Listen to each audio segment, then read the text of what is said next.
El Nino அப்படின்னா என்னன்னு கேட்டிங்கன்னா, இந்த வீடியோவோட ஸ்பான்சர் யார்? பைமோட் அப்ளிகேஷன். இந்த அப்ளிகேஷனை வந்து பார்த்தீங்கன்னா, உங்களுக்கு வந்து ப்ளே ஸ்டோர்லேயும் உங்களுக்கு அவைலபிளாக இருக்குது. நெக்ஸ்ட் வந்து பார்த்தீங்கன்னா, நீங்கள் வந்து ஐஃபோன் வச்சுருந்தீங்கன்னா ஆப் ஸ்டோர்லேயும் நீங்கள் இந்த ஆப்பை நீங்கள் யூஸ் பண்ணலாம். இது வந்து ஃப்ளிப்கார்ட், அமேசான் மாதிரி இது ஒரு ஆன்லைன் ஷாப்பிங் பண்ணுறதுக்கு ரொம்ப வசதியான ஒரு ஆப்பு. கேட்டகரிஸ் வைஸ் பார்த்தீங்கன்னா கிட்டத்தட்ட ஒரு 18 வகையான கேட்டகரிஸ் இவங்க கொடுத்துருக்காங்க. நம்ம பர்ச்சேஸ் பண்ணும்போது அந்த டெலிவரி டைம் பார்த்திங்கன்னா 7 டேஸில் வந்து ஆல் ஓவர் இந்தியா வந்து அவங்க தர்றாங்க. இந்த ஆப்பில் நீங்கள் மற்ற ஆப்பு நீங்கள் கம்பேர் பண்ணும்போது இந்த பைமோட் ஆப்பில் வந்து பார்த்திங்கன்னா உங்களுக்கு வந்து டிஸ்கவுண்ட் கிடைக்கும். அட் சேம் டைம் ப்ராடக்ட் வந்து நல்ல குவாலிட்டியான ப்ராடக்ட்டு, ரேட்டு குறைவாகவும் இந்த ஆப்பில் வந்து நீங்கள் என்ன பண்ணிக்கலாம், பை பண்ணிக்கலாம். சரிங்களா? இந்த ஆப்போட லிங்க் வீடியோட டிஸ்கிரிப்ஷனில் கொடுத்துருக்கேன்.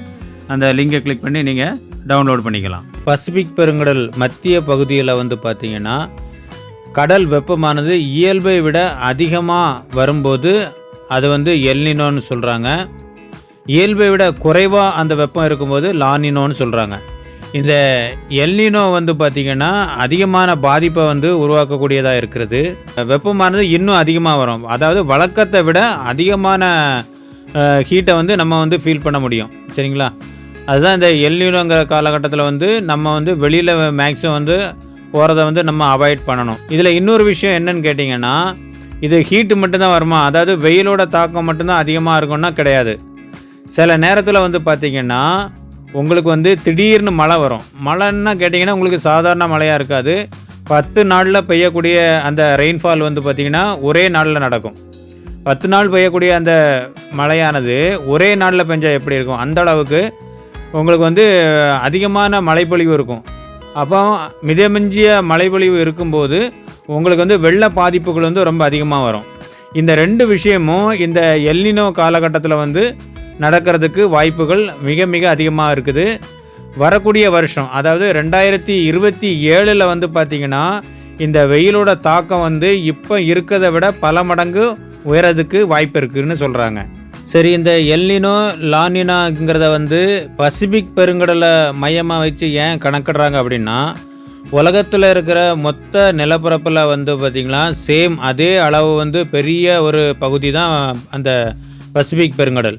அதனால தான் பசிபிக் பெருங்கடலில் வந்து கடல் மட்டத்தோட ஹீட்டு வந்து இன்க்ரீஸ் ஆகும்போது அந்த பாதிப்பு வந்து நிலப்பரப்புலையும் வந்து வேர்ல்டு லெவலில் வந்து உண்டாகும்னு சொல்கிறாங்க. அப்போ நம்ம இந்தியாவை பொறுத்தளவில் இப்போ வந்து நம்ம தமிழ்நாட்டை எடுத்துக்கிட்டோம் அப்படின்னா உங்களுக்கு வந்து மத்திய மாவட்டங்களான திருச்சி, வேலூர், பெரம்பலூர், கள்ளக்குறிச்சி, புதுக்கோட்டை இந்த மாவட்டங்களில் வந்து இந்த எல் நினோ பாதிப்பு வந்து ரொம்ப அதிகமாக இருக்கும் அப்படி சொல்கிறாங்க.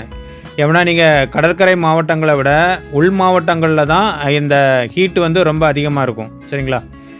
வரக்கூடிய வருஷம், அதாவது 2027 வந்து வரக்கூடிய இந்த எல் நினோ பாதிப்பு வந்து ரொம்ப அதிகமாக இருக்குன்னு சொல்கிறதுனால இப்போவுமே அதற்கான ஒரு முன்னேற்பாடுகளை நம்ம செய்ய வேண்டியது மிக மிக அவசியம். முக்கியமாக வந்து பார்த்திங்கன்னா தண்ணி தட்டுப்பாடு வந்து அடுத்த வருஷம் வந்து ரொம்ப அதிகமாக வர்றதுக்கு வாய்ப்புகள் இருக்குன்னு நிபுணர்கள் சொல்கிறாங்க. அப்போது இப்போ வந்து தண்ணி நல்லா ஃப்ரீயாக கிடைக்குன்னு வந்து நம்ம இஷ்டம் போல் அதை வந்து நம்ம செலவழிக்காமல் எந்த அளவுக்கு தண்ணீரை வந்து நம்ம சேமித்து வைக்கிறோமோ அந்த அளவுக்கு இந்த எல் நினோ காலகட்டத்தில் வந்து நமக்கு வந்து ரொம்ப பிரயோஜனமாக இருக்கும் அப்படின்னு நான் சொல்ல விரும்புகிறேன். இதே தான் பெரிய பெரிய நிபுணர்கள் வந்து அறிவுறுத்துகிறாங்க. சரிங்களா? கடைசியாக ஒரு விஷயத்தை நான் சொல்ல விரும்புகிறேன். என்னன்னு கேட்டிங்கன்னா, கடவுள் நமக்கு கொடுத்த இந்த இயற்கை சூழ்நிலையை வந்து இன்றைக்கி வந்து மனுஷன் வந்து தன்னுடைய சுய லாபத்துக்காக வந்து பார்த்திங்கன்னா இயற்கையவே மாற்றி அமைக்கிற சூழ்நிலையில் வந்து மனுஷன் இருக்கிறான். சரிங்களா? ஒரு காலகட்டத்தில், அதாவது நம்மளுடைய தாத்தா பாட்டி காலத்தில் இருந்த கால சூழ்நிலை வேறு, இப்போ நாம் இருக்கிற கால சூழ்நிலை வேறு. சரிங்களா? கடவுள் கொடுத்த அந்த இயற்கையை வந்து நம்ம வந்து பாதுகாக்கணும். அதற்கு பதிலாக வந்து நம்ம வந்து நம்மளுடைய இஷ்டத்துக்கு, அதாவது நம்முடைய சுய லாபத்துக்கு வந்து அந்த கால சூழ்நிலையை வந்து பயன்படுத்தி நாம் வந்து அதற்கு எதிராக வந்து நம்ம செயல்படும் போது உங்களுக்கு வந்து இந்த மாதிரி பாதிப்புகளை வந்து நம்ம தவிர்க்கவே முடியாது. உதாரணமாக சொல்லப்போனால் நீர்நிலைகள் வந்து இப்போ நிறைய கட்டடங்களாக மாறிட்டு வருது. நெக்ஸ்ட்டு வந்து பார்த்திங்கன்னா இப்போ இருக்கிற ஏரியாக்களில் வந்து பார்த்திங்கன்னா மரங்களே பார்க்க முடியலை. மரங்களெல்லாம் வெட்டிட்டு என்ன பண்ணுறாங்கன்னா தன்னுடைய சுய லாபத்துக்காக அந்த காட்டெல்லாம் அழிச்சிடுறாங்க. அப்போ காடு அழியும் போது உங்களுக்கு வந்து இயற்கையாகவே அந்த மழைப்பொழிவான அந்த காரியம் வந்து நடக்காமல் போயிடுது. மலைகள், காடுகள், நீர்நிலைகள் இவற்றை வந்து பார்த்திங்கன்னா நம்ம வந்து சரியாக பராமரிக்கலை அப்படின்னா எல்னினோ போன்ற இந்த கொடுமையான காலகட்டங்களை வந்து நம்ம கடந்து தான் போகணுங்கிறது வந்து தவிர்க்க முடியாத ஒரு விஷயம். சரிங்களா?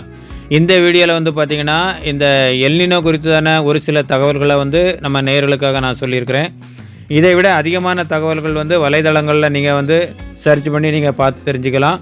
வீடியோ பார்த்ததுக்கு ரொம்ப நன்றி.